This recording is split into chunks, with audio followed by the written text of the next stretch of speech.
মুসলিমদের কাছে ঈদ মানেই তো আনন্দ। আমরা অধীর আগ্রহে থাকি এই দিনটার জন্য। এই দিনটা ফ্যামিলির সাথে সুন্দরভাবে কাটানো। ছোটবেলায় অনেক আনন্দ করতাম এই ঈদের দিন। এখন হয়তোবা বড় হয়ে গিয়েছি। ছোটবেলার মতো হয়তোবা এতটা ফিল আসে না, তারপরও এই দিনটা আসলে আমাদের মনের মধ্যে একটা অন্যরকম ভালো লাগা কাজ করে। ঈদের দিনটা কিভাবে কাটালাম সেটাই আপনাদের সাথে শেয়ার করব। আসসালামু আলাইকুম সবাইকে, welcome back to Sana Sharif blog. সবাই কেমন আছেন? হোপফুলি সবাই অনেক ভালো আছেন। আলহামদুলিল্লাহ আমরা অনেক ভালো আছি। বরাবরের মতো আবারও চলে আসলাম নতুন একটা ভিডিও নিয়ে। আমার হাতের নখগুলো কত বড় হয়ে গিয়েছে, এই 10 দিনে তো আমি নখ কাটতে পারি, সেই জন্য আজকে আমি নখ কাটবো। আর আমার হাতের মেহেদি গুলোর মাশাআল্লাহ অনেক সুন্দর লাল হয়েছে। আমি 9টার মধ্যে ঘুম থেকে উঠে গিয়েছি, আর আমার হাজবেন্ড আগেই ঘুম থেকে উঠে 7টার সময় জামাত ধরবে, সেই জন্য সে গোসল করে চলে গিয়েছে। আমি একটু 9টা পর্যন্ত ঘুমিয়েছি। দেন ঘুম থেকে ওঠার পরে আমি গোসল করে দেন রেডি হচ্ছি।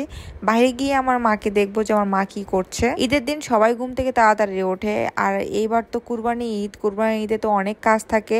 আমি বাইরে এসে দেখি আমার আম্মু রুটি বানাচ্ছে। আমাদের এলাকায় কুরবানির দিনে চালের রুটি মাস্ট থাকবে, সেজন্য আমাদের চালের রুটি বানিয়ে রাখছে আমার আম্মু। কারণ ঈদের দিন থেকে টানা 2 থেকে 3 দিন আমরা চালের রুটি আর গরুর মাংসই খাবো, অন্য কোনো খাবার খাবো না। তো আমি একটু ফিন্নি খেলাম। ফিন্নি খেয়ে এসে দেখি অনেক বৃষ্টি হচ্ছে বাহিরে। মনটা চাচ্ছিল যে একটু ভিজি, কিন্তু আমি ভিজতে পারবো না, কারণ 2 দিন আগে আমার জ্বর হয়েছিল, সেজন্য আর বৃষ্টিতে ভিজবো না। তাই এই ওয়েদারে 1 কাপ চা না হলে হয় না, তাই আমি 1 কাপ চা খেয়ে বাহিরে বের হয়েছি। এখন বৃষ্টি কমে গিয়েছে, সেই জন্য বাহিরে এসে দেখতেছিলাম যে আমাদের গরু আর খাসি কাটা হয়েছে কিনা। গরু কাটা ডান, কিন্তু খাসি এখনো হয় নাই। বৃষ্টির কারণে অনেক লেট হয়ে গিয়েছে, যার কারণে আমার অনেক ক্ষুধা পেয়ে গিয়েছে। আর আমি বাসায় এসে দেখি বাসায় মেহমান এসেছে, তাই আমি মেহমানদের জন্য নাস্তা রেডি করছিলাম। আব্বু মাংস নিয়ে আসতেছিল, তো আমি এখান থেকে আগেই রান্না করার জন্য কিছু মাংস আমি উঠিয়ে নিব, সেই জন্য আমি হাত লাগিয়ে দেন মাংস উঠাচ্ছিলাম।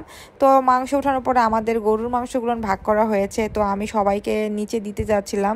আমাদের সিকিউরিটি গার্ড আছে আর যারা আছে তাদেরকে দিতে যাচ্ছিলাম। আমি কখনো কাউকে এইভাবে মাংস দিতে যাই নাই। আব্বু দিত, মা দিত, কিন্তু আমি কখনোই দিই না। আমি লাইফে ফার্স্ট টাইম আমি সবাইকে মাংস দিয়েছি, আমার কাছে অনেক ভালো লেগেছে। গরুর মাংস আমাদের দেওয়া কমপ্লিট। এখন খাসির মাংস নিয়ে এসেছে, যেহেতু খাসি সবার লাস্টে কাটা হয়েছে, সেই জন্য খাসির মাংস প্যাকেট করে সবাইকে দেওয়ার জন্য প্যাকেট করে উঠাচ্ছে। অলমোস্ট 5টা বেজে গিয়েছে, আমরা এখনো খেতে পাই নাই। আমার আম্মু রান্না উঠিয়ে দিয়েছে, আর এদিকে মাংস আবারও ভাগ করা হচ্ছে। তো আমি মাকে বললাম আগে আমাদের খাবারটা রেডি করেন, পরে ভাগ করে আবারও মানুষকে দেওয়া যাবে, কিন্তু আগে আমাদের খেতে হবে, কারণ সকাল থেকে অন্য কিছু খাইনি, শুধু ফিন্নি খেয়েছিলাম একটুখানি। আমার আম্মু তো আজকে সারাটা দিন কাজ করছে, কারণ আমরা তো যতটুকু কাজ করি এটা শুধু দেখানোর জন্য, মানে ভিডিও করার জন্য। তো আমাদের খাসির মাংস অলমোস্ট হয়ে গিয়েছে, কিন্তু গরুর মাংস এখনো হয় নাই। কিন্তু তার আগে আমি টেবিলটা গুছিয়ে নিলাম এই জন্য যে খাবারটা হয়ে গেলেই তাড়াতাড়ি বসে পড়বো খাওয়ার জন্য। আমার অনেক ক্ষুধা লেগেছে। গরুর মাংসের জন্য ওয়েট করছিলাম যে কখন গরুর মাংস হবে আর কখন খাবো। আজকে ভিডিওটা এটুকু পর্যন্তই, বাই।